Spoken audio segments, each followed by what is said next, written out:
So I rediscovered my life of faith and I joined a church. And the values I learned in the church were great. It provided like a kind of a rubric for what life was supposed to look like. But to be honest, what made the biggest impact were the people that I met and the relationships that I had.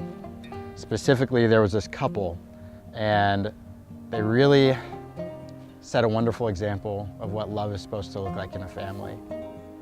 And the crazy thing is, this couple in this church, actually, their home was this house that I lived in that night when I was homeless, or that I stayed in that night when I was homeless.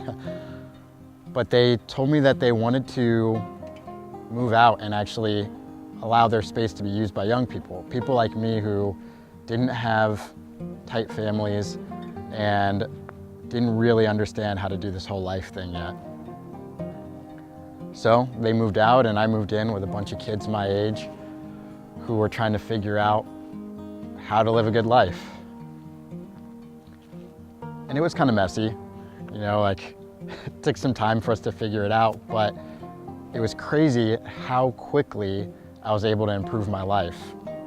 Just by being around other people who wanted to live good lives, I was able to overcome things so much faster than I ever had before. Like drinking, no longer a problem. The way that I relate to women, much better after that, almost instantly. My ability to take responsibility over my life just quickly kept getting better. I hadn't really experienced that before. And in that first year living in this house with a bunch of other kids like me, just trying to live good lives, I learned two really important things. First is that when two people are walking towards the good life, they move twice as fast if they're moving together. And second is that if you don't have a good example of what a family is, you need to find one.